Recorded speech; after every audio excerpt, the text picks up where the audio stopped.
Buenos días. Ánimo. Bueno, vamos a informar sobre cómo se avanza en el castigo a quienes cometen delitos. Es la sección de cero impunidad que se lleva a cabo los jueves y está a cargo del licenciado Ricardo Mejía. Y yo también les voy a informar sobre nuestro viaje a Washington. Les voy a hacer un resumen. Fue una muy buena visita, un buen encuentro benéfico para los pueblos de los dos países. Pero vamos a escuchar a Ricardo. Muy buenos días a todas y a todos. Vamos a dar cuenta del informe Cero Impunidad, que es una acción coordinada del Gobierno de México a través de la Secretaría de la Defensa Nacional, la Secretaría de la Marina, la Secretaría de Seguridad y Protección Ciudadana, la Guardia Nacional, el Centro Nacional de Inteligencia, en coordinación con las Secretarías de Seguridad Pública de los estados, las Fiscalías locales y la Fiscalía General de la República. Iniciamos. En primer término, informamos sobre la detención y vinculación a proceso de los presuntos homicidas del empresario italiano Rafael Alexandro, que fue privado de la vida el pasado 1 de julio en el municipio de Palenque. La Fiscalía General de Justicia de Chiapas, en una acción de investigación que queremos felicitar, pudo determinar que la presunta autora intelectual es Elizabeth N., esposa de Rafael Alessandro, y que participan como autores materiales Gerardo Antonio, quien tendría una relación con la esposa de Rafael Alessandro, y como sicario Luis Martín, quien habría recibido un pago por realizar ese homicidio. Se giraron las órdenes de aprehensión, se les detuvo en la ciudad de Tuxtla Gutiérrez y en Palenque, fueron puestos a disposición de la autoridad competente y ya fueron vinculados a proceso penal por el juez de control. Siguiente. También informamos de la detención de presuntos homicidas de policías del municipio de San Francisco del Mar, en Oaxaca. Esta fue una investigación coordinada por la Fiscalía de Oaxaca, en coordinación con la Coordinación Antisecuestros de la Secretaría de Seguridad y Protección Ciudadana y la Policía de Investigación. Se logró la detención de 5 personas del sexo masculino, quienes habrían interceptado a los policías municipales después de que ellos a su vez habían detenido a un presunto delincuente. Los agresores trasladaron a las víctimas a bordo de una patrulla a un paraje en Playa Vicente, donde fueron privados de la vida con armas de fuego. Posteriormente se les prendieron fuego a las víctimas junto con la patrulla de la Policía Municipal. Siguiente. Esta es la patrulla. Fue la carretera que conduce de San Francisco del Mar a Puerto Estero. Ya están detenidos los 5 y vinculados a proceso penal. Siguiente. Este fue un evento en Taxco de Alarcón, en Guerrero, en el año de 2018. Fue un hecho que sacudió a la población de Guerrero y del país, porque este feminicida no solamente mató a su víctima, sino que a su vez la desmembró y también se le encontró en una cocina, en un hecho brutal, donde participó la madre del sujeto de nombre César N. La madre de nombre Silvia ya fue sentenciada a 40 años de prisión por estos hechos. En una operación coordinada de la Fiscalía de Guerrero y la de Baja California, fue detenido hace unos días en Tijuana César N., quien era esposo de Magdalena N., nutrióloga de 28 años, madre de 2 pequeños hijos. La víctima desaparece el 13 de enero de 2018 y 9 días después su cuerpo fue encontrado en un local propiedad de la familia de César N., ubicado en el barrio de Guadalupe, cerca del Zócalo de Taxco. Los restos de la víctima fueron encontrados en ollas de peltre y otros guardados en el refrigerador. La madre del sujeto habría contribuido a este hecho criminal y la necropsia reveló que la víctima falleció por asfixia y después el cuerpo fue desmembrado. Ya fue detenido el feminicida y la audiencia de vinculación a proceso será el día de mañana, toda vez que el detenido solicitó la ampliación del término para la vinculación a proceso. Siguiente. También informamos de la detención de una célula de narcomenudistas en Cuitzeo, Michoacán. Esta es una operación coordinada por la Fiscalía General de Justicia de Michoacán y la Secretaría de la Defensa Nacional. Se les aseguraron diferentes dosis de metanfetamina y marihuana, también armas y también motocicletas. El total de personas detenidas es de 8, quienes fueron puestos a disposición de la Fiscalía General de la República. Siguiente. También informamos que la Fiscalía de la Ciudad de México integró carpeta de investigación, la cual fue judicializada en contra de Cecilio N., quien habría cometido el delito de violación en agravio de su nieta. Esta denuncia prosperó en una orden de aprehensión que se le ejecutó a esta persona, el cual ya fue recluido en el reclusorio preventivo Varonil Sur y ya está vinculado a proceso penal en una acción de la Fiscalía General de Justicia de la Ciudad de México. Siguiente. También con relación al operativo de búsqueda para la detención y procesamiento penal de José N., alias El Chueco, presunto autor material del homicidio de 2 párrocos y un guía de turistas en el municipio de Urique, en Chihuahua, informar que a partir del despliegue que hay de la Secretaría de la Defensa Nacional y la Guardia Nacional, en coordinación con las fuerzas locales de seguridad y la Fiscalía General de Chihuahua, fue detenido Alfredo Evaristo N., alias El Chino, quien cuenta con orden de aprehensión vigente por el delito de portación de armas de fuego de uso exclusivo del ejército y quien también pertenece al grupo criminal en el que participa este sujeto de apodo El Chueco. Ya con él son 13 los detenidos que están relacionados con El Chueco. Siguiente. De estos 13, 7 ya fueron vinculados a proceso penal por diferentes delitos y comentar que sigue la búsqueda y localización del sujeto apodado El Chueco, presunto autor material, y se espera que en los próximos días pueda ser detenido. Se sigue también en esta operación permanente permanente, asegurando armas, droga y deteniendo miembros de este grupo criminal. El pasado 8 de julio se detuvo también a sujetos y se aseguraron 9 armas largas tipo fusil, que también ya se pusieron a disposición de la autoridad competente. Siguiente. Dentro de este operativo de búsqueda, informar que con relación a los hermanos Berreyesa, uno de ellos, Jesús Armando, fue rescatado con vida y en buen estado de salud, mientras que Paulo Osvaldo fue desafortunadamente encontrado sin vida. Ellos habrían sido o fueron privados de la libertad por el Chueco también el día de los hechos en que asesinó a los párrocos y al guía de turistas. Siguiente. Informar también que en un operativo de combate al narcomenudeo y tráfico de armas en Zacatecas, en el municipio de Jerez, fueron detenidos 11 personas por elementos de la Sedena, Guardia Nacional y la Policía Estatal. Estos sujetos habrían hecho diferentes detonaciones de armas de fuego en el municipio de Jerez durante los días 8, 9 y 10 de julio y finalmente fueron detenidos tras haber repelido las fuerzas de seguridad esta agresión con armas de fuego. Aseguraron también 16 armas largas y cortas, 122 cargadores, 5,373 cartuchos, 4 vehículos, entre otros objetos que utilizan para sus actividades criminales. La Fiscalía General de la República, a través de la Fiscalía de Coordinación Regional, ya obtuvo la vinculación a proceso de 5 de los 11 sujetos. Siguiente. También informar que en Guanajuato fue detenido junto con 6 personas, junto con otras personas, Gustavo N. alias El Cuadros, presunto jefe de una célula criminal del cártel Santa Rosa de Lima en Celaya, quien cuenta, este individuo, con 3 órdenes de aprehensión por el delito de homicidio. Los detenidos fueron puestos a disposición de la autoridad competente y se espera ya la vinculación a proceso contra este jefe de una célula criminal del cártel de Santa Rosa de Lima. Siguiente. También informar que en diferentes operativos contra el tráfico de armas y narcomenudeo en Sonora, en diferentes operativos en Caborca, Pitiquito, Tubutama, Cajeme, Hermosillo, San Luis Río Colorado, fueron detenidas 24 personas, entre ellas un menor de edad. Fueron aseguradas diferentes armas y drogas y también fueron liberados 117 migrantes que este grupo criminal tenía detenidos. Siguiente. Informar que dentro de la operación permanente que se realiza para el aseguramiento y desmantelamiento de laboratorios para la generación de drogas sintéticas y los precursores químicos que se utilizan para estas mezclas de drogas de diseño,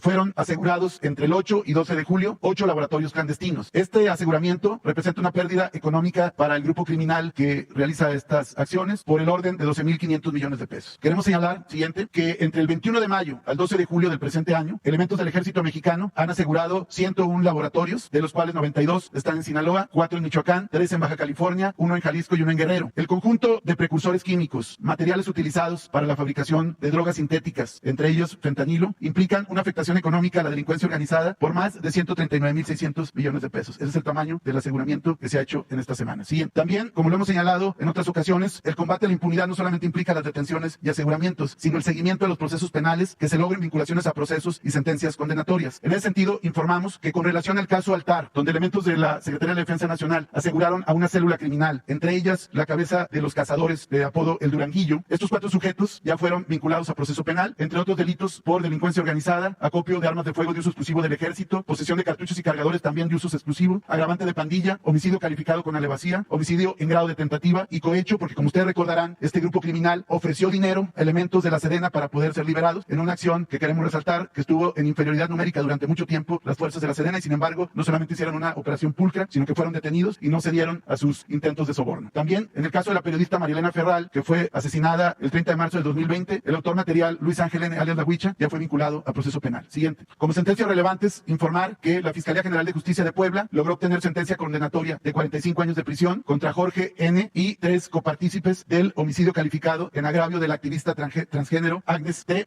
quien fue privada de la vida en la población de Chipilo, en Puebla, además de habérsele robado un vehículo. Siguiente. También informar que en el caso del sujeto apodado como el Lagarto, Jesús Tomás N., la Fiscalía de Veracruz informó que se obtuvo sentencia condenatoria de 22 años de prisión en contra de Jesús Tomás alias el Lagarto por el delito de homicidio doloso calificado por hechos que ocurrieron el pasado mes de marzo de 2019 en el Hospital General de Ciudad Minatitlán. Aquí lo relevante de esta sentencia condenatoria en contra de este sujeto apodado Lagarto es que este sujeto habría estado relacionado con el multihomicidio ocurrido el pasado 19 de abril de 2019 en Minatitlán, en donde 13 personas perdieron la vida a consecuencia de armas de fuego en un evento familiar que había en Minatitlán, que ustedes recordarán que fue una multiejecución, y este sujeto se le identifica como el principal autor de este evento. Él fue detenido en su momento en Escárcega, Campeche, en una operación que se realizó en aquella entidad y finalmente ya fue condenado el pasado 8 de julio a 22 años de prisión. Siguiente. También informar que en la Ciudad de México, a partir de las acciones de la Fiscalía General de Justicia de la Ciudad de México y el juicio y sentencia del Tribunal Superior de Justicia de la Ciudad de México, se obtuvo sentencia condenatoria en contra de Marco Antonio N. por el delito de privación ilegal de la libertad en agravio de 13 personas, entre ellas un menor de edad, personas que fueron asesinadas y sepultadas en fosa por los hechos del Bar Heaven de la calle Lancaster en la Colonia Juárez, en la alcaldía Cuauhtémoc de la Ciudad de México, que como ustedes recordarán, estos jóvenes que fueron privados de la vida fueron sepultados en una fosa clandestina en Tlalmanal con el Estado de México. Pues bien, ya se obtuvo sentencia condenatoria y al haber 13 víctimas se le acumulan las sanciones, dando una totalidad de 520 años de prisión. Siguiente. También informar informar, como nos lo instruyó el presidente de la República, de casos de feminicidio resueltos, donde queremos resaltar la coordinación de las fiscalías, de las áreas también de la Secretaría de Seguridad y Protección Ciudadana y desde luego también de la Comisión Nacional contra la Violencia de Género. Ahí damos cuenta de 3 detenidos en el Estado de México por feminicidio, uno en San Luis Potosí, otro más en Veracruz y 2 más en Morelos. Siguiente. También informar que en cuanto a reportes de desaparición o no localización en Nuevo León, entre los días 7 de julio y 12 de julio, al reporte de búsqueda de personas del sexo femenino, 9 personas, las 9 fueron localizadas, todas con vida, todas con bien y ya están con sus familias. También informar que en el caso siguiente, por favor, de Jalisco, durante la primera semana de julio, fueron localizadas 23 personas, niñas, niños y adolescentes, a partir de la alerta Amber, el protocolo ALBA, entre otros, quienes habían sido previamente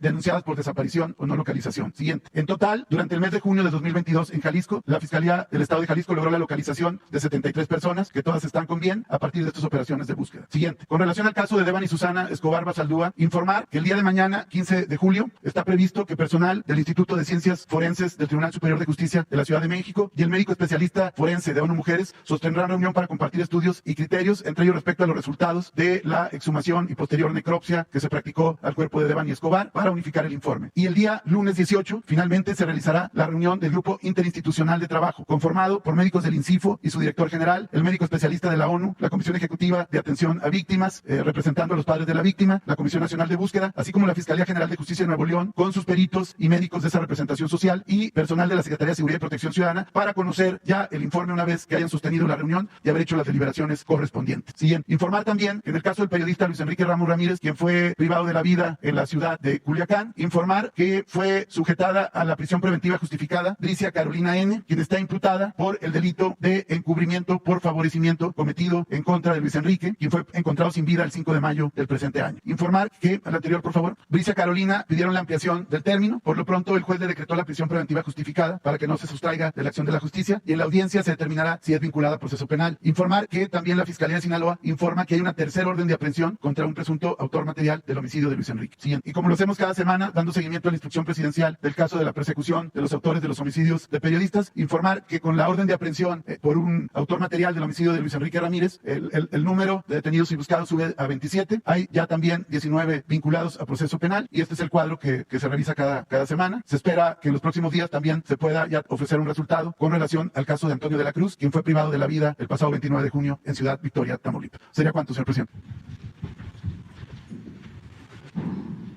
Bueno, pues les informo que el encuentro que sostuvimos en la Casa Blanca con el presidente Biden fue, decía yo, muy favorable, bueno, para las dos naciones. Tratamos el tema migratorio con el enfoque que nosotros hemos sostenido desde hace tiempo, de darle trabajo a la gente en sus lugares de origen. Para eso, de manera específica, insistimos en que se continúe el apoyo, que se amplíe el apoyo en programas de bienestar que ya se están aplicando en Honduras, en El Salvador, en Guatemala, con financiamiento nuestro, pero desde luego se requiere que se amplíen esos programas. Son 2 en especial, uno es el Sembrando Vida y otro el Jóvenes Construyendo el Futuro, el que los jóvenes puedan tener trabajo como aprendices, capacitarse, y se les propuso que se amplíe, que se invierta más en los 2 programas. También hablamos de la necesidad de ampliar el número de visas de trabajo temporal para México, para Centroamérica. Esto se aceptó, se va a aumentar considerablemente el número de visas de trabajo para ingresar a Estados Unidos. Desde luego, el planteamiento de fondo fue el de impulsar las actividades productivas, el de unirnos para aumentar la producción en Estados Unidos, en México, y aun cuando ya existe el Tratado de América del Norte, procurar unirnos más, quitar aranceles que puedan existir, toda la regulación en el comercio, simplificar trámites, quitar todos los trámites tediosos y unirnos más para producir y enfrentar el fenómeno migratorio. Esto también fue muy importante.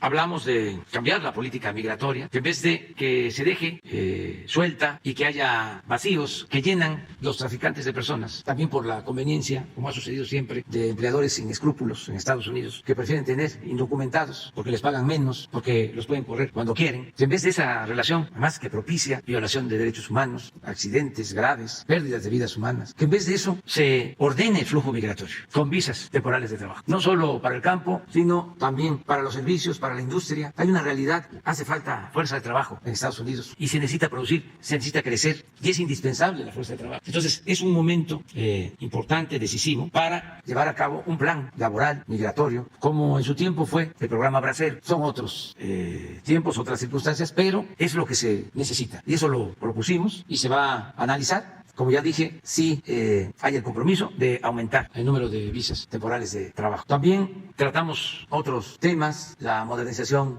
de las aduanas en la zona fronteriza. Nosotros tenemos un programa de aduanas que se ha iniciado en Baja California, en Sonora, en Coahuila, en Tamaulipas. Y en efecto, en el comunicado de ayer se habló de una inversión de parte nuestra de $1.500 millones. Algunos expertos hablaron de que nos impusieron ese plan, cuando llevamos ya tiempo proyectándolo y ya aplicándolo. ¿En qué consiste? Pues en mejorar las aduanas, que haya un mejor servicio. Incluye mejorar el tráfico en Tijuana con un segundo piso en toda la zona fronteriza. Ya lo dijimos aquí, fuimos allá, es un proyecto que lleva tiempo. Es una inversión pues de más de 10,000 millones de pesos. En el caso de Sonora, pues es mejorar las aduanas de San Luis Río Colorado, resolver el problema de el paso del tren, que es un problema de muchos años, desde que existe el tren, desde el siglo XIX, que se partió la ciudad. Me refiero a Nogales. Y lo que queremos es hacer un libramiento y otra aduana para librar la ciudad. Ya estamos trabajando en los proyectos. ¿Qué otra cosa? Bueno,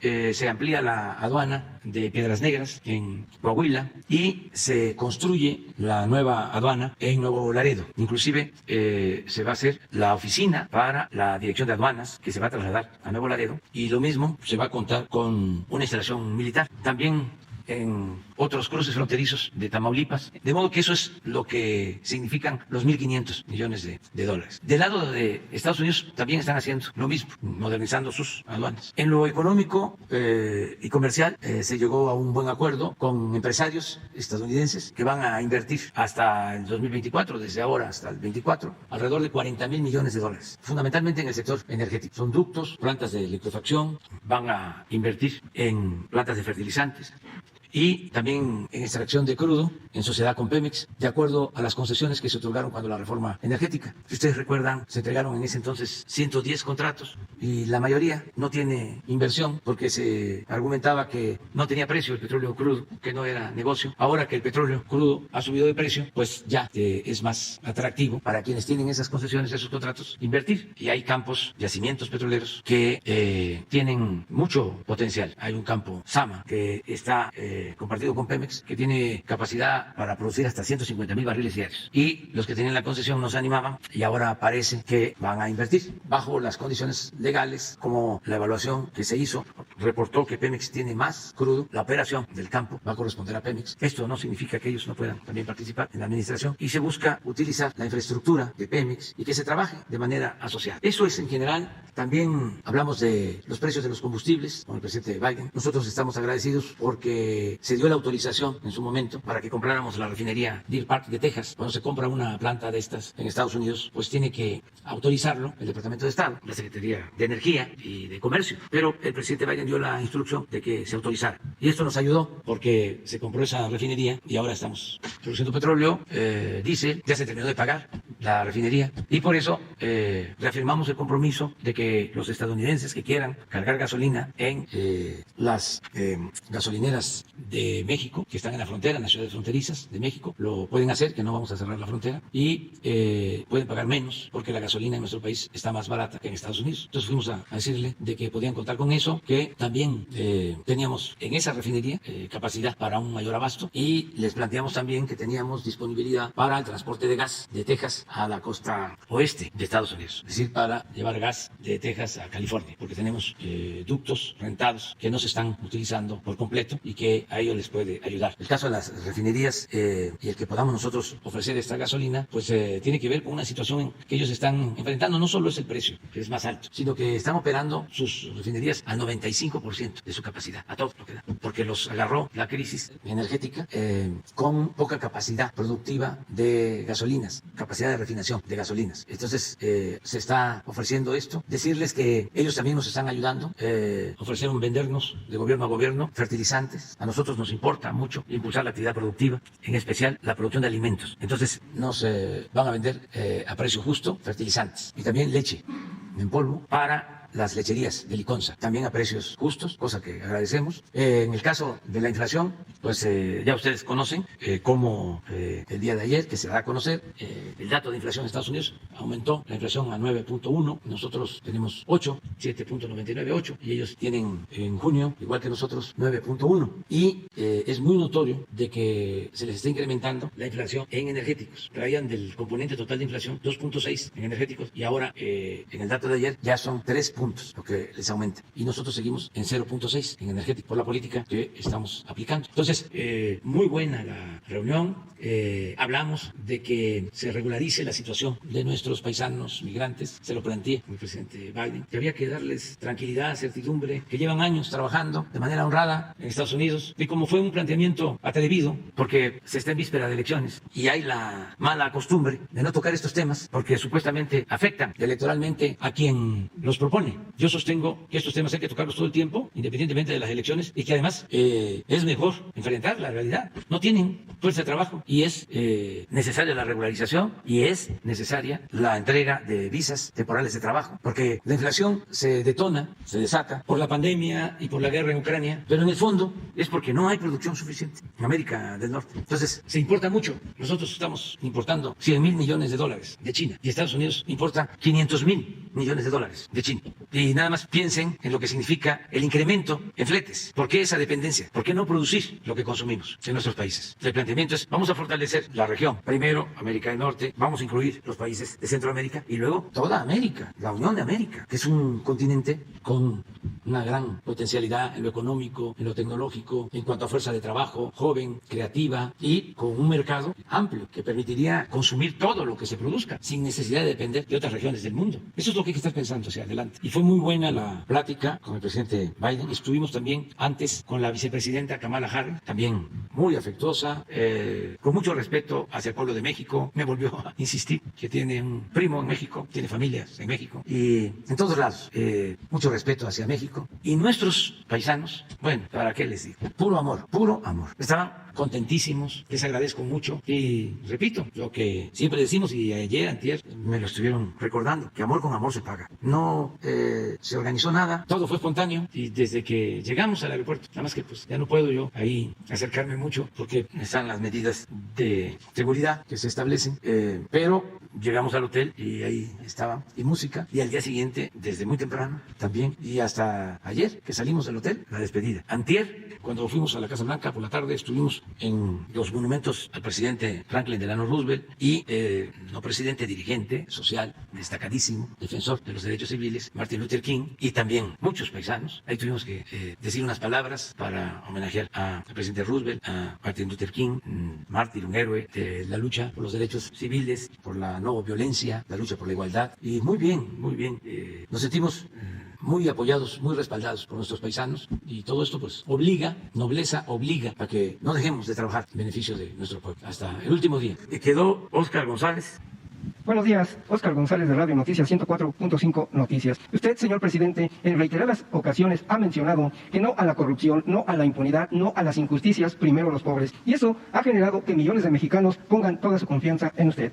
Comentarle, señor presidente, que decenas de habitantes del pueblo Santa Cruz, Huehuepistla, municipio de Axutla, estado de Puebla, se encuentran sumamente preocupados por perder sus tierras de cultivo, propiedades y aún sus propios hogares. Todo ello porque autoridades auxiliares del lugar pretenden a través de mañas legales quitarle sus propiedades. Ellos, mejor conocidos como los caciques de la región mixteca. Por más de 40 años han transmitido el poder de abuelos a hijos, y quienes a su vez de hijos a nietos. Hoy en día, estas personas, en confabulación con algunas autoridades del municipio de Axutla, del estado de Puebla y además del propio Tribunal Agrario, les están haciendo creer que esa población es terreno comunal para que así puedan desapoderarlos. Los propietarios del lugar cuentan con un certificado de inafectabilidad que les fue entregado en 1956 por el entonces presidente de México, Adolfo Adolfo Ruiz Cortines, que fue publicado ese mismo año en el Diario Oficial de la Federación, documento que ahora las autoridades actuales no se los hacen válido. Estos caciques por años han hecho de las suyas, utilizan firmas de asistencia de los habitantes y quienes manipulan para fines políticos, y quienes no acceden a sus pretensiones son amenazados. Los caciques de Huehuepistla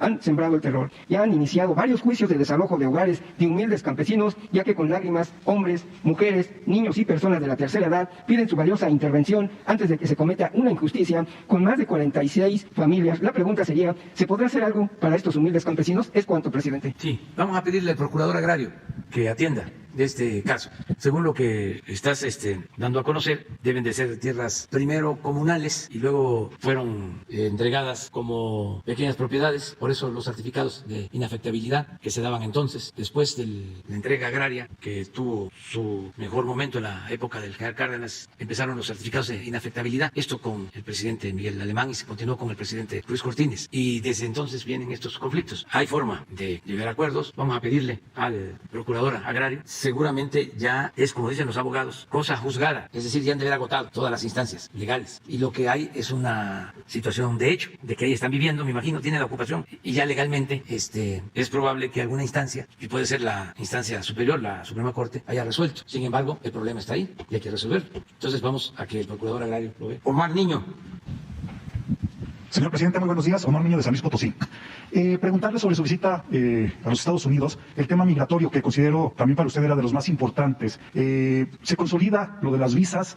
¿Se determinó si en algún tiempo se va a concretar? Y por otro lado, preguntarle también si usted sintió en algún momento incomodidad al estar con el presidente Biden, porque usted hace cuestionamientos importantes que pocas veces un presidente se las hace al mandatario de los Estados Unidos, donde le señala que pues México ya no se somete al imperio. Básicamente hubo hay una parte de usted que lo señala, y el presidente Biden pues, le responde que se tienen que trabajar, ambos países tienen que trabajar de manera paralela para sacar la problemática, los problemas que tienen juntos. Esa sería mi primera pregunta. Bueno, yo en lo personal y también en lo público considero que el presidente Biden es una persona buena, de buenos sentimientos, y eso ayuda mucho en cualquier relación. Cuando trata uno con personas malas, aunque la política no es maniquea de buenos y de malos, pero hay veces que tiene uno que tratar con gente taimada o de malos instintos, es más difícil. Entonces es una ventaja tratar con gente buena, y además él tiene mucha experiencia política, eso también ayuda, y desde el principio nos ha tratado con respeto, siempre habla de pie de igualdad. Si ustedes revisan la entrevista anterior, van a escuchar eso de parte de él. Y ahora, lo mismo. Yo hasta le dije, presidente, antes de que entraran los medios de información, voy a tardar, casi le dije, no hablo de corrido. Y tengo varios temas que tratar con usted. Y me dijo, usted no se preocupe, vamos a conversar con los medios y ya en la reunión bilateral. Entonces, da confianza para hablar de manera sincera con él. Pues yo creo que por eso también me siento como me siento siempre, ¿no? Porque aunque he leído el manual de Carreño, pues uno debe ser auténtico. Me sentí yo cómodo y pues abrí un poco las piernas y las doblé, porque estaba yo tranquilo. Esto no es un asunto de urbanidad y de buenos modales. Aquí va uno a tratar lo que interesa. Y fue muy fraterna la conversación. Bueno, primero escuchar el tiempo que me tocó plantear las cosas. Luego escucharlo a él, muy respetuoso. Y luego ya la reunión bilateral fue muchísimo mejor. Estaba muy contento, muy contento y muy respetuoso. Y lo cierto es que es un respeto a México, a nuestro pueblo. A lo mejor otros gobernantes no llegaban a entender, a comprender la grandeza de México y se achicopalaban, para decirlo coloquialmente, se hacían pequeños. Pero imagínense lo que es México, su historia, nuestro pueblo, nuestras culturas. Tenemos la dicha enorme de vivir en un gran país, heredero de grandes civilizaciones. Y el presidente Biden, como otros políticos, la vicepresidenta, empresarios estadounidenses, se admiran, se fascinan con México. Entonces eso nos da pues mucha ventaja, nos tratan con mucho respeto, y nuestra gente también ha demostrado ser gente luchona, trabajadora, honrada. Se pelean por los trabajadores mexicanos, son los preferidos de todos los migrantes, que todos son excepcionales, pero los mexicanos tienen su lugar, tienen su sitio. Es un orgullo, la verdad, representar al pueblo de México. Señor presidente, en una segunda pregunta, no pregunta, es un planteamiento. el pasado mes de noviembre estuve aquí y le pedí a nombre de muchos potosinos que no dejara de voltear a ver a nuestro estado. Hoy, a 8 meses del inicio de la gobernatura de Ricardo Gallardo Cardona, contabilizamos 495 muertes violentas. Me voy a permitir solamente destacar algunos hechos porque yo sé que usted conoce estos pueblos y San Luis Potosí pareciera que está en una isla y estamos corriendo a pasos muy acelerados para terminar siendo un Zacatecas o un Guanajuato con una violencia extrema. Le hago el recuento de 6 casos solamente. El 5 de abril, Tamazunchale, un pueblo que usted conoce muy bien, fue tomado por un grupo armado por 2 horas. El pueblo se aterrorizó, estuvo totalmente tomado por el grupo armado y la respuesta de Ricardo Gallardo, lo cito, dice: no se preocupen, fueron a hacer sus viáticos los delincuentes, fueron a hacer su picnic. Punto número 2. El 10 de junio tiraron 7 cuerpos en el pueblo mágico de Aquismón, todos vendados y todos en una carretera que lleva al pueblo mágico, amontonados y totalmente pintados y totalmente mayugados del cuerpo. El 1 de julio hubo lo que nunca se había visto en San Luis Potosí. En Tamazopo, que es otro de nuestros tesoros para el turismo, había un helicóptero que se rentaba para hacer paseos turísticos. Apenas el 1 de julio, ese helicóptero fue quemado por grupos de la delincuencia organizada y dejaron 4 muertos ahí. Nunca se había visto que una aeronave fuera, en este caso, incendiada. En Cerritos van 7 enfrentamientos en esta zona de la zona media de San Luis Potosí. El 20 de junio, y este es un caso bien importante, presidente, el 20 de junio fue atacado el penal de La Pila con armas tipo Barrett. Esa es la salida para la zona industrial. Los delincuentes tiraron ponchallantas y fueron muchos los trabajadores de la zona industrial que no llegaron a su trabajo porque tiraron muchos ponchallantas. Aquí lo más importante es que el C5, que es donde se graba gran parte de lo que pasa en la ciudad con las cámaras, ese día y a esa hora, que fue un lunes a las 6 de la mañana, no se grabó nada, que hubo un error y no se grabó nada. Aquí quiero hacer un contexto que es bien importante, que el director del C5 no fue removido, fue cambiado de su puesto, y el director del penal de La Pila son 2 funcionarios que trabajaron con el gobierno de Enrique Peña Nieto y que estuvieron encargados del penal de máxima seguridad de Ocampo, Guanajuato, en el periodo cuando Ricardo Gallardo Cardona, ahora gobernador de San Luis Potosí, estuvo encerrado y estuvo preso en ese penal. Desde ahí se les ha dado puros puestos de primer nivel de la policía. Eso suena muy extraño, y más extraño que en el ataque se hayan borrado todas las evidencias de lo que pudo haber sucedido para dar con los delincuentes. Hemos tenido una ola de rapto de mujeres. En San Luis Potosí se está viviendo con mucho miedo. El miércoles pasado, el Sindicato de Trabajadores y Trabajadoras del Gobierno del Estado se manifestó. Fueron reprimidos con tanquetas. Hay fotografías. Tengo un expediente que me gustaría entregárselo a quien usted me diga, si al licenciado Jesús o a Betty. Es el expediente del Sindicato del Gobierno de Trabajadores y Trabajadoras del Gobierno del Estado, que fue precandidata también para la gubernatura de Morena. Ahora está huyendo porque está acusando una persecución política. Me voy a permitir, por último, leerle un párrafo de lo que el sindicato está solicitando. Dice: señor presidente de la República, Andrés Manuel López Obrador, San Luis Potosí vive un grave retroceso democrático porque el gobernador del estado, Ricardo Gallardo Cardona, ha iniciado una persecución política en contra de las y los integrantes del Sindicato Independiente de Trabajadoras y Trabajadores del Gobierno del Estado, así como de algunos periodistas de medios de comunicación que no se someten a su control, al emitir órdenes de aprehensión en nuestra contra basadas en denuncias penales inexistentes y ocultas, porque quieren encarcelar a quienes defendemos los derechos humanos y laborales de la población. Yo solamente, presidente, para culminar, le quiero decir que yo tengo 22 años de periodista, estoy integrado al mecanismo de protección federal porque fui perseguido por el padre de Ricardo Gallardo Cardona y yo tengo este mecanismo que me ha servido mucho. Lo único que le puedo decir es que en San Luis Potosí la gente está viviendo con miedo. Si yo algún día dejo de venir a estas mañaneras será o porque estoy en la cárcel injustamente o porque quizás ya no esté vivo. A nombre de los potosinos, que somos muchos, yo le pido que volteen a ver a San Luis Potosí. Estamos viviendo una ola de violencia como nunca antes la habíamos vivido y estamos viviendo una ola de represión. Y, señor presidente, en un ejercicio de honestidad, usted sabe quiénes son los gobernantes de San Luis Potosí, porque en alguna ocasión usted los nombró mafiosillos. No es el hecho de que se vuelva a repetir esto. Lo único que le solicitamos, los potosinos, es que no dejen de voltear de ver a San Luis Potosí, porque además es un polo bien importante en inversión. Estamos inmersos en el corredor automotriz de la zona centro bajío y las empresas también están comenzando a salir de nuestro estado. Muchas gracias, señor presidente. Sí. Vamos a verlo.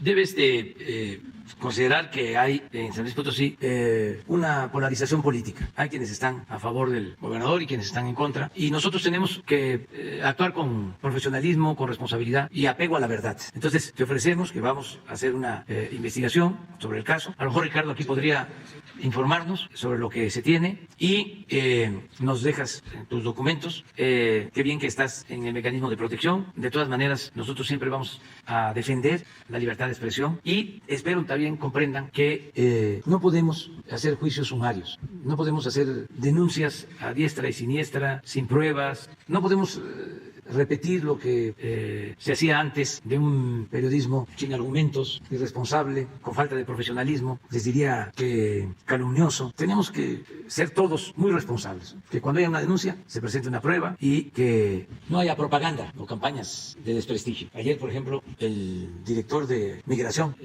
Garduño, se metió a una tienda, creo que en el aeropuerto, cerca de un centro comercial, y le tomaron una foto, y Loret de Mola, ¿por qué no pones a Loret de Mola? Miren lo que puso. O sea, entonces ya no van a ir a poder comprar nada los servidores públicos. Por cierto, dejó dicho Francisco Garduño que no compró nada para que yo se lo informara a Loret. Pero miren lo que puso. A ver si encuentran ahí. Ahí está. Pero a ver qué puso. Pues no se le ve con ninguna bolsa. Dice, aprovechando la gira, eso es lo que dice Loret. Fíjense qué periodismo. Y estos eran los más famosos del universo, eran las estrellas, del canal de las estrellas. Aprovechando la gira, el director del Instituto Nacional de Migración, Francisco Garduño, se fue de shopping a la tienda ultra fifí Marcus de Washington. Ya sabe, la pobreza franciscana. Lo importante es eso, ¿no? Que ya da como un hecho de que estamos en esa fase superior, porque ya pasamos de la austeridad republicana a la pobreza franciscana. Qué bueno que ya se aceptó. Pero este es el periodismo de antes, lamentable, o sea, de pena ajena. Imagínense si alguien se encontrara de shopping a Loret de Mola. ¿Dónde compra? ¿Con qué autoridad moral? Pero es así todo. Están molestísimos. Primero decían que como no había asistido a la cumbre, que no iban a volver a recibir en la Casa Blanca, que me iban a regañar, me iban a jalar las orejas. Y el presidente Biden, repito, es una gente excepcional, un hombre bueno. Hay simpatía mutua, pero estaban esperando, ¿no?, los choques. Luego, los especialistas, ¿no?, del antiguo régimen, del neoliberalismo, internacionalistas.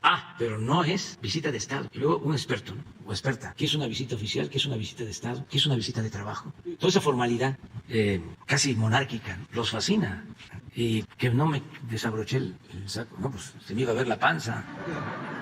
Y entonces, miren la panza, por la barbacoa y por, ¿no?, los tamales de chipilín, los chanchamitos, y los tlacoyos, y la torta de chilaquil, de la guajolota y todo eso. Bueno, pero en fin. Queda Alberto Marroquín. Y ya. Gracias, señor presidente. Pero permítame. Sí. Lo de San Luis. Sí, gracias, presidente, con su permiso.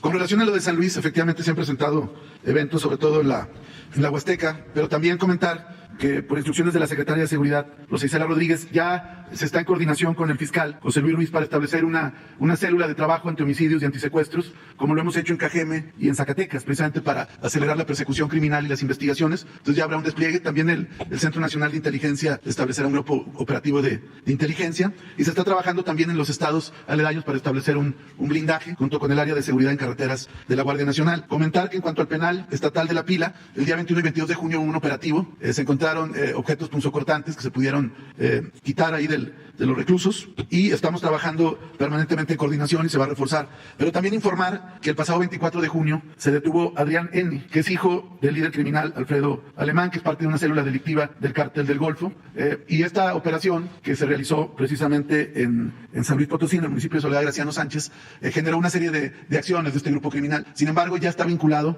a proceso penal Adrián N. Por diferentes delitos, y se continuará actuando. Es la instrucción que tenemos, y aquí se dará cuenta en su oportunidad de más detenciones. ¿Están haciendo en Zacatecas? Es un grupo de trabajo permanente que estará coadyuvando con la Fiscalía Local para investigaciones criminales, detención de objetivos criminales y aprehensiones de objetivos relevantes. Eso será. Con permiso. Bueno, Alberto. Gracias, señor presidente. Alberto Marroquín Espinosa, de JF Informa desde Cancún, es ahora am.com en Querétaro y frecuenciacat.com. Señor presidente, nos enteramos que gente de Morena desde Quintana Roo quiere proponerle, se postule para ser senador de la República cuando termine su mandato. Usted ha mencionado que desea culminar su ciclo de la actividad pública, pero ¿podría considerar usted esta propuesta por parte de la gente de Morena de Quintana Roo? Y si ha pensado vivir en Quintana Roo en el mediano plazo. ¿Ha pensado? No, yo termino a finales de septiembre y me jubilo. No vuelvo a la actividad pública, política. No voy a aceptar ni siquiera invitaciones a conferencias, no voy a visitar universidades, no voy a asistir a ningún acto público, político, aunque se trate de amigos, aunque se trate de familiares. Yo concluyo mi ciclo a finales de septiembre del 24. Por eso, el tiempo que me queda lo estoy utilizando de manera intensa, me estoy aplicando para que no quede nada pendiente, me pueda yo ir con mi conciencia tranquila de haber servido a mi país, a mi pueblo, y no pienso continuar en la política. Voy a escribir, ni siquiera voy a publicar con frecuencia el primer libro después de que yo termine, pienso publicarlo a los 3 años, y no van a hacer cosas de lo contemporáneo. Voy a escribir un libro que deseo sobre el pensamiento conservador, desde la conquista, imaginar también con códices y con relatos orales cómo era la vida pública, política en la época prehispánica, y luego cuál fue el pensamiento dominante a partir de la llegada de los invasores europeos y cómo se fue formando el pensamiento conservador, todo el proceso. Hay un libro bueno sobre este tema que se llama El pensamiento reaccionario, de García Cantú. Sí, es el pensamiento reaccionario de García Cantú, pero él trabaja más sobre documentos históricos y hace comentarios. Yo quiero hacer otro tipo de trabajo, desde luego con fuentes originarias, pero con mi interpretación. Un libro que me va a llevar tiempo y voy a estar dedicado a eso, y voy a poder también estar viendo, mirando, admirando las plantas, los árboles, los pájaros, haciendo mis ejercicios para estar en forma, pero no saliendo. Y desde luego sin contestarle a nadie, sin dar ninguna opinión. Me voy a despedir de las redes sociales, también no por grosería, sino porque si no lo hago así, me costaría más trabajo. No voy a recibir a políticos, no voy a recibir a dirigentes, ni simpatizantes de nuestro movimiento, ni a mis hijos si me llevan algo que tenga que ver con la política, no. Y termino porque también no hay que tenerle mucho apego ni al poder ni al dinero. Ya termina uno su ciclo, vienen nuevas generaciones, hay relevo generacional. Estoy muy contento porque hay muchos buenos dirigentes, mujeres y hombres. Y estoy contento también porque los más jóvenes vienen, pero muy entusiasmados, convencidos, son muy inteligentes, los veo, los disfruto, los gozo en las redes sociales, tienen mucha capacidad para argumentar. Es un renacimiento de la política y también del periodismo. Es una revolución de las conciencias. Ayer vi un mensaje de una gente como Bonazo, que no sé si sea familia de el Bonazo de Miguel. Yo creo que debe ser pariente. Es un Bonazo, no sé si en Twitter o en Facebook, a ver si lo consiguen. Es joven, yo creo que debe ser, pero mexicano. Yo creo que es de México. Pues dice algo muy interesante sobre el comportamiento del conservadurismo en México ante los cambios. ¿Y no ha pensado vivir en Quintana Roo, Miguel presidente? Ya debe ser grande, ya Miguel ya debe tener pues mi edad, un poco más. El pensamiento conservador en México. Mire, la élite mexicana vive en una cárcel ideológica. Mientras el país se mueve, ellos han quedado fosilizados en el clasismo y el malinchismo. No se han querido mover. Por eso el conservadurismo, que es mantener el statu quo, conservar. AMLO no ha afectado uno solo de sus derechos. Y es cierto, pero les ha puesto un espejo enfrente. Eso también es cierto. Porque no se hablaban de estas cosas. No se hablaba del clasismo, del racismo, de la corrupción, del aspiracionismo. No se hablaba de eso, del desprecio a los demás, de la hipocresía. No se lo perdonarán jamás. Yo espero que sí, porque la mayoría son religiosos y saben perdonar. Es hijo de Miguel. ¿Y vive aquí? Vive aquí. Gracias, señor presidente. Existe una segunda pregunta, señor presidente. En Querétaro existe un grave problema por el paso de transporte pesado por la zona urbana de Querétaro.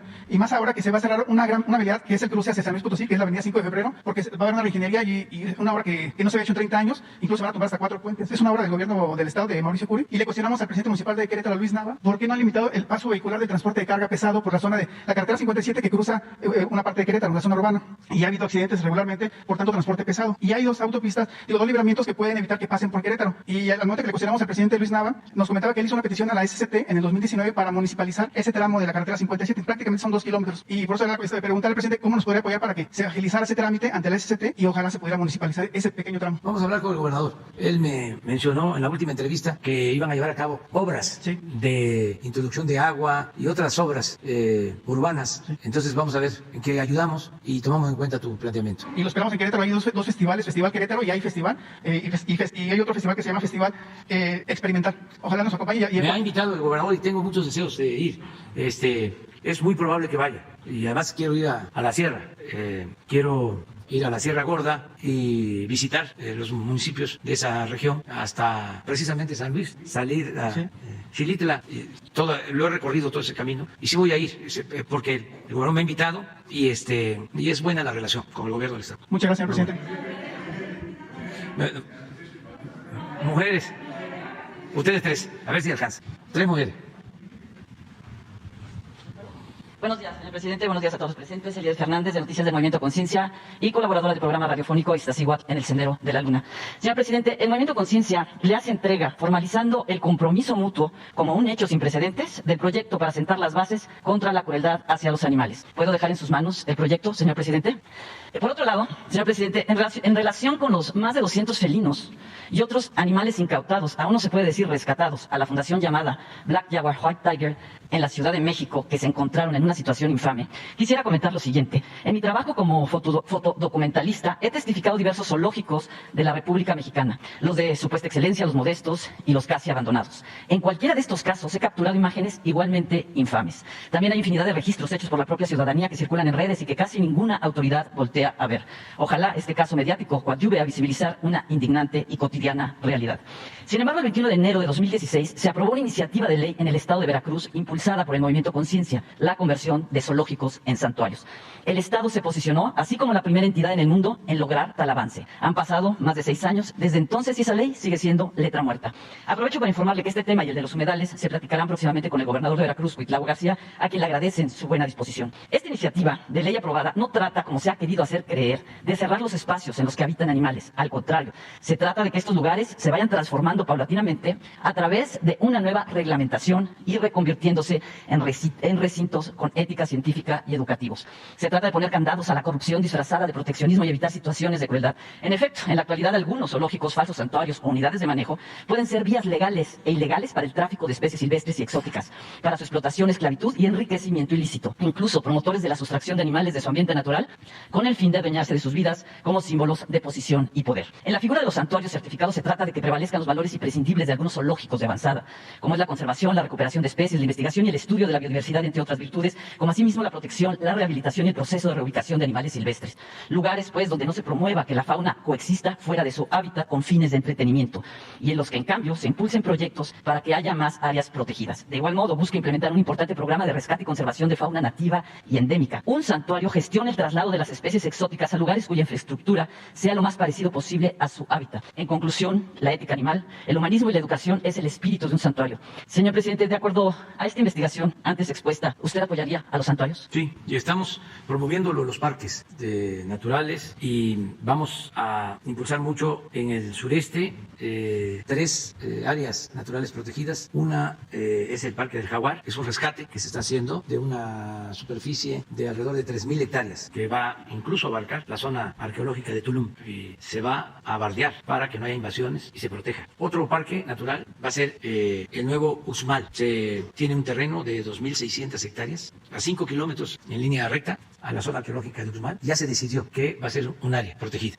Se van a sembrar árboles, va a haber reforestación y hay muchísimos animales, fauna nativa, tanto en el de Tulum, que hay jaguares, como en el de Nuevo Uxmal. Y también se van a comprar 15,000 hectáreas a un ejido en Calakmul para ampliar la reserva de Calakmul. Entonces sí estamos trabajando en eso y yo espero que cuando concluya mi gobierno vamos a dejar como 10 nuevos parques o reservas naturales protegidas. ¿Podría el Movimiento Conciencia, como observadores, acompañar en la reglamentación de estos parques? Sí, a través de María Luisa, de Albores, nos ponemos de acuerdo. Que conozcan ustedes todo lo que estamos haciendo con ese propósito. Gracias, señor presidente. Y a lo mejor, si nos los permiten, y hay disposición de parte de ellos, de los gobiernos de Oaxaca y de Chiapas, y desde luego las comunidades, porque hay un problema de límites. Es Santa María, Chimalapa y San Miguel, Chimalapa. Los 2 ejidos, Santa María y San Miguel, deben de poseer como 500,000 hectáreas y no hay mucha población. Y esas tierras y otras han sido invadidas, de acuerdo a la versión de ellos, y se crearon del lado de Chiapas municipios. Pero es una tierra en conflicto desde hace mucho tiempo. Y ya resolvió la Corte sobre el límite. Entonces, como es un poco lo que plantea el compañero, ya resolvieron lo agrario, pero el problema continúa. Entonces lo que queremos es hacerles una propuesta de convertir toda esa franja en una zona de reserva, que le dé trabajo a los pobladores en el programa Sembrando Vida y que al mismo tiempo se conserve. Y estaríamos hablando de una reserva enorme y evitamos la confrontación, el conflicto. Es un acuerdo que queremos llevar a cabo. Por eso son buenas las mañaneras, porque estas cosas las hablo con los gobernadores, pero la hablo con uno y luego le hablo con otro. Pues ya ahorita ya los dos ya saben, ¿no? El gobernador de Chiapas y el gobernador de Oaxaca. Y también las comunidades, porque una cosa es lo legal, ya se definió lo del límite, pero ¿qué va a suceder ahora con quienes viven ahí? Ya hay municipios que constituyeron en el proceso del juicio de límites, fueron creando municipios y ahora la Corte resuelve. ¿Y qué va a pasar con esos municipios? Tenemos que llegar a un acuerdo. Y para mí lo más importante es que cuidemos esa área natural, porque estamos hablando de selva que puede conservarse con flora y fauna nativa. Ese sería un gran proyecto que podríamos llevar a cabo antes de que terminemos. Gracias, presidente. La entrega de la iniciativa contra la crueldad animal, Sí. este es un hecho sin precedentes. Ojalá pudiera tener respuesta el Movimiento Conciencia pronto de esta iniciativa. Sí, y siempre tú tienes aquí la palabra. Muchas gracias. Adelante. Muy buenos días, señor presidente. Janet Galindo, del Grupo Transmedia. La Chispa, Campeche, Tabasco, Yucatán, Quintana Roo, Petrolera, Ciudad de México. Señor presidente, ayer tuvo usted un encuentro en su gira, tuvo usted un encuentro con empresarios, tanto de estadounidenses como mexicanos. ¿Cuáles fueron las inquietudes que ellos le externaron? Y no sé si en algún momento dado usted les expresó también todos los proyectos y todo lo que se está haciendo en el sureste, si hablaron en algún momento dado del Tren Maya, por ejemplo. Sí, hablamos, pero ellos ya conocen lo que estamos haciendo en el sureste, el transísmico, el Tren Maya, todo el impulso a la actividad petrolera, las refinerías, y hay una circunstancia especial por la situación de la guerra en Ucrania, que insisto, ya era una crisis, ¿no? Yo podría sostener que era una crisis del modelo neoliberal y que con la pandemia y con la guerra de Rusia y Ucrania se precipitó, se agravó, porque ya estaba agotado el modelo neoliberal, había que cambiarlo. Tan es así que como nosotros iniciamos el gobierno pensando en que ese modelo era inviable, y esto no es un asunto ideológico, es de juicio práctico, que en 34 años que impusieron ese modelo no hubo crecimiento. Lo peor de todo es que creció mucho la desigualdad económica y social. Ayer, en la exposición de Carlos Slim, reconoce de que los sueldos en México han crecido menos que en China y desde luego que en Estados Unidos en los últimos tiempos. No sé si hay una gráfica en mi libro, La mitad del camino, sobre empleo. No sé si es la mitad del camino sobre salarios. No, yo creo que es en el otro, en la economía moral. Entonces, se suponía, cuando empieza el auge en China, que una de sus ventajas comparativas era el pago de bajos salarios, porque eran muy bajos los salarios. Y en efecto, era mejor el salario en México que en China. Pero eso ya no es así. Durante todo el periodo neoliberal, esto es lo que sucedió. Este es 2000, este es el salario en China y este es México. Y miren el comportamiento. Ya en 2009 es igual. Y sigue subiendo el salario en China y en México del 9 al 18, que digamos nosotros. Nosotros lo subimos, lo hemos subido tanto el salario mínimo como el salario general. En el caso del mínimo, 65% en términos reales, como nunca se había hecho. Pero de todas maneras, todavía no llegamos. Entonces, de estos temas se habló. Fue muy interesante el que se esté pensando no solo en producir, sino también en mejorar los salarios, en crear empleos. Ya es una visión distinta, ¿no?, la que hay.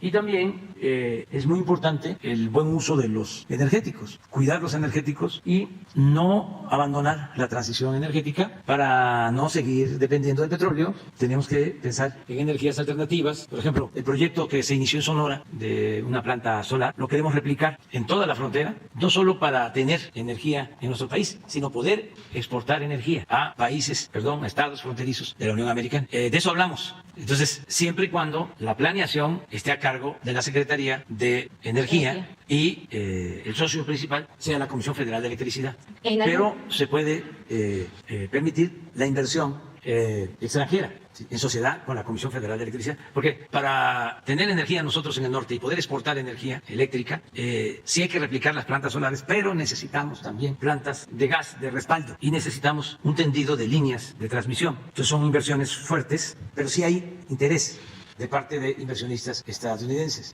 Lo mismo en el caso del gas, que ahora están llevando gas de Estados Unidos a Europa y no tienen ya más capacidad, pero por ejemplo España ya está comprando de todo el gas que consume el 35% a empresas estadounidenses que llevan el gas en barcos, en un proceso que se llama de licuefacción, congelan el gas, lo embarcan y allá regasifican y ya los meten el gas a los ductos, pero ya el 35% del gas de España ya lo está abasteciendo Estados Unidos. Entonces no hay suficientes plantas de licuefacción. En el caso de México hay 2 contratos ya firmados. Una planta de licuefacción en Ensenada, que son alrededor de $5,000 millones, y otra planta de licuefacción en Altamira, en el Golfo. Pero hay proyectos para una en Puerto Libertad, en el Mar de Cortés, que ahora se llama Mar de California, de Baja California. Otra en Salina Cruz, si se resuelve lo del derecho del vía para un gasoducto, y otra en Coatzacoalcos. Entonces, todo eso es inversión. También comentarles que para fortalecer nuestra autosuficiencia energética, ya se autorizó la construcción de una nueva coquizadora en Salina Cruz. Ya no vamos a producir combustible, vamos a producir gasolinas. Todo va a ser gasolinas. Y esto significa más rentabilidad y menos contaminación. Entonces ya son 2 plantas coquizadoras, una en Tula y otra en Salina Cruz. Son inversiones también, para que tengan la información, de $6,000 millones en las 2, y es presupuesto público, no son créditos, y son plantas de Pemex, o sea, de la nación, las 2. Este fin de semana, mañana, voy a hacer una gira de trabajo para ver plantas, pero de fertilizantes. Voy a una reserva de piedra fosfórica en Baja California Sur. Voy a una planta también de fertilizantes que se adquirió, que está muy abandonada y que la vamos a rehabilitar porque necesitamos los fertilizantes, en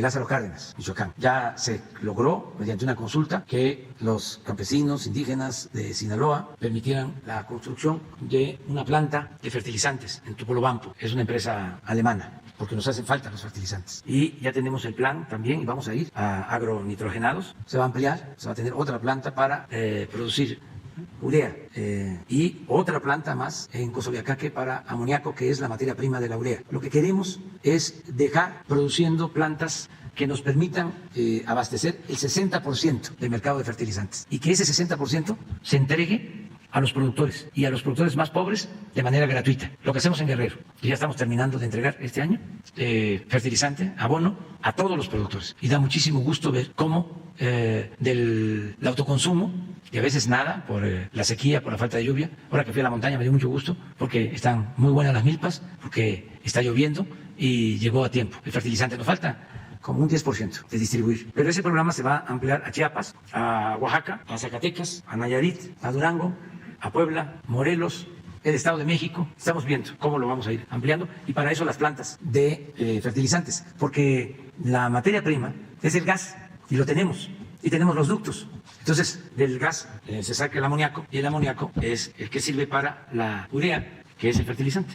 Entonces, ahora con la guerra, el precio del fertilizante se fue arriba. Antes también, aunque les moleste a los conservadores, éramos autosuficientes en fertilizantes, pero desmantelaron todo. Privatizaron todo, y ahora pues estamos recuperando lo que se puede para tener nuestros fertilizantes y ser autosuficientes en lo alimentario, porque la lección mayor, la enseñanza mayor es ser autosuficientes en alimentos y ser autosuficientes en energéticos. Es fundamental. Nada del pensamiento trasnochado neoliberal de que en un mundo globalizado no hace falta producir, porque lo que se necesita se puede comprar afuera. Eso es una falacia. Nos engañaron con eso. Decía, ¿para qué impulsas el campo? ¿Para qué apoyas el campo? ¿Para qué tienes plantas de fertilizante? ¿Para qué apoyas a los productores? ¿Para qué fomentas el sector agropecuario? Si necesitas maíz, si necesitas frijol, si necesitas arroz, lo compras. ¿Para qué vas a hacer refinerías? Vende petróleo crudo.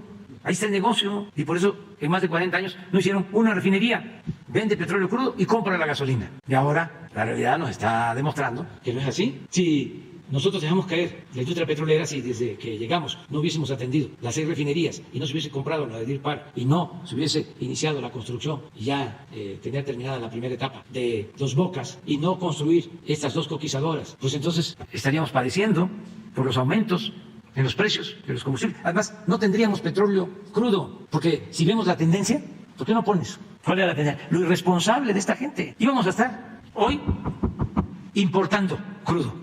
No solo no íbamos a tener gasolina ni diésel, no íbamos a tener el suficiente petróleo, lo que requerimos. Van a ver los datos. Nuestro consumo es de alrededor de 1.800.000 barriles diarios, lo que consume nuestro país. Eso es lo que nosotros pensamos. Para no extraer más y cuidar el medio ambiente, nos hemos propuesto no pasar de 2 millones de barriles, pero puede ser que encuentren la gráfica. Es una, así, que a ver si la manda Octavio. Si hubiese continuado la tendencia, que esto, y voy a poner la gráfica también, de lo de violencia, porque este es otro asunto de los expertos, los doctores en ciencias sociales. Pero es muy interesante cómo se venía cayendo la extracción. Ya ahora debemos de estar como en 1.800.000, 1.700.000. Señor presidente, y hablando de política energética, ¿en algún momento no tocaron los empresarios el tema del horario de verano? No. Eso no. Eso yo creo que fue reforma aquí. No, eso no hubo ningún problema de nada. Es que también, antes de ir, estuve con empresarios estadounidenses y canadienses, como 18 o 20. En las reuniones que tuvo aquí. Reuniones, para ver caso por caso, y eso nos ayudó mucho. Y ellos están muy satisfechos, muy contentos, no hay problema. La cuestión eléctrica, pues ya entendieron de qué se trata, de que a todos nos iba a perjudicar. Eso es lo mismo que el petróleo.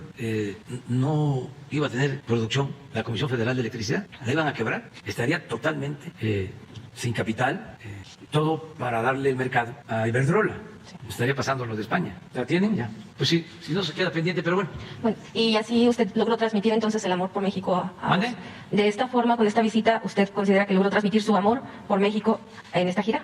Que sí. ¿Usted transmitió su amor por Sí. México en esta gira? ¿Logró transmitirlo a los empresarios A nuestros paisanos. y a los paisanos? No, Gracias. esos son únicos. Miren, en todo el mundo Gracias.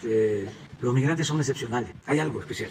Los mexicanos que vivimos aquí somos de una forma y los mexicanos que viven allá tienen algo excepcional, muy especial. O sea, un profundo amor a México. Quizá como nosotros estamos aquí, ¿sí? No añoramos, ¿sí?, nuestra tierra, nuestra agua, nuestra patria. Pero ¿cuál es la canción más escuchada? Que lejos estoy.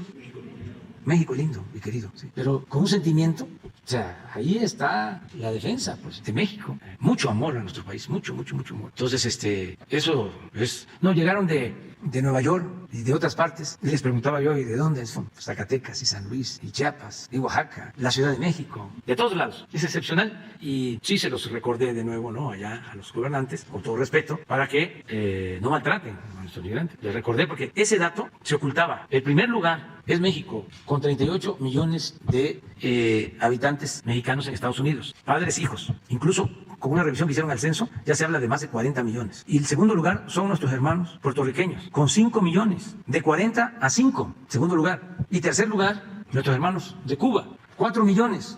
Y tienen nuestros hermanos de Cuba, los políticos sobre todo, una influencia tremenda. Ellos son los que tienen bloqueado a Cuba. Claro, es el gobierno de Estados Unidos, pero por la presión que ejercen estos políticos cubanos, que no les importa que el pueblo de ellos o de sus padres sufra porque lo ven como un asunto político, electoral.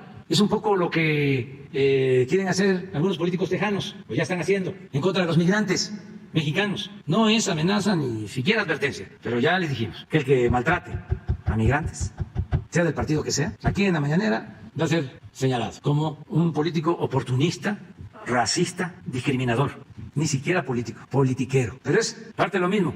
Pero nuestros hermanos cubanos, repito, 4 millones y nosotros 40 millones. ¿Y por qué? El maltrato a los mexicanos. Aquí está.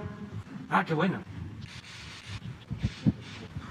Este es 2.548.000 en el 12. Con Fox en el 2004, acá estaba, 3.400.000 barriles diarios. Y fue cayendo. Ay, ¿por qué fueron estos 3.400.000? Porque acabaron con Cantarell, lo exprimieron, le inyectaron nitrógeno para extraer todo el petróleo. Contaminaron los pozos, un desastre. Después de producir Cantarell, de extraerse de Cantarell solo más de 2 millones de barriles diarios, ahora Cantarell está produciendo 150.000 barriles. Lo acabaron. No hubo una explotación racional, sino era sacar todo. Bueno, y miren cómo se fue cayendo. Y aquí llegamos nosotros. Este dice 1.833.000, pero en diciembre, ya del 19, estaba como 1.600.000. Esto iba así. Y aquí lo agarramos, 21.1.802, los que les comentaba. Y estas son nuestras proyecciones, pero hasta acá no vamos a llegar. Esto es lo que quieren los de Pemex.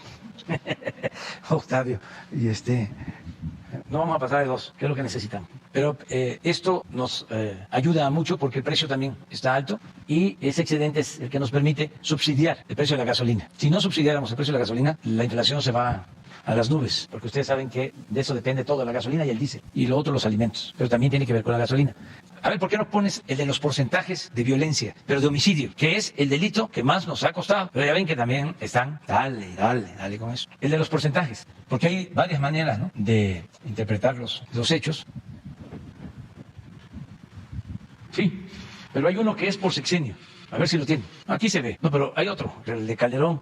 ¿No lo tienes, Ricardo? Este también es importante. Aquí fue subiendo, subiendo. Aquí llegamos, ya la tendencia, arriba, arriba, arriba, y ya empezamos a bajar. 5% hemos bajado. Aquí está, el porcentaje de cómo lo agarró y cómo dejó. 9.28. Cedillo lo bajó, 31%. Fox lo bajó, 1.62. Homicidio. Calderón, campeón. No le va a gustar. Casi 200% de cómo lo encontró. 59% arriba. Y nosotros, 9 menos. Desde que llegamos. Es otra forma, y yo espero que esto, porque aquí estamos en 22, y espero que este año sea bueno. Ayer fue bueno, hoy, ¿sí? A ver, hoy, digo ayer. Esto es INEGI, nada más que siempre tengo otros datos, ¿no? Y vamos avanzando, vamos a seguir avanzando. Te vas a quedar. Y ayer fue 3 estados sin homicidio, y aquí es lo que nos ocupa. Exactamente, lo de ayer. Y si le seguimos hasta acá, estos son los estados. Pero estamos trabajando y vamos a seguir trabajando. Pues ahora en el informe de Ricardo habló de una banda, ¿no? Desarticulada aquí, en Guanajuato. Y tiene que ver mucho, y eso también es importante que se conozca, con el fentanilo. Que ya no es el tráfico con las drogas de antes, que la marihuana, que la amapola. Ahora son malos químicos, el fentanilo, y sobre eso estamos trabajando. Y son muchos los laboratorios que se están pues destruyendo, y es una cantidad considerable de fentanilo que se decomisa constantemente, equivalente a dosis. Es que además el precio ya de los químicos es muchísimo mayor que el de las otras drogas. También son ultra dañinas, peligrosas, mortales. Eso hay que esperar que se investigue. Nosotros todavía no lo tratamos en la mesa. Eso no tenemos toda la información. Surge por lo de Topilejo.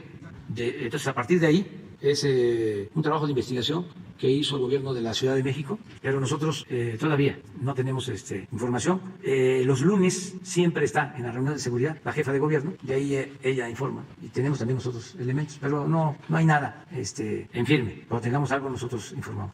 Ya nos vamos hablando de tamales, totopostes. Ustedes saben que en Oaxaca se le llama totopo y en Tabasco totoposte. Es muy parecido, nada más que en Tabasco es más delgadito. Pero un desayuno de frijol con queso y unos plátanos fritos y totoposte, y si se puede un café con leche, y si se puede más un chocolate.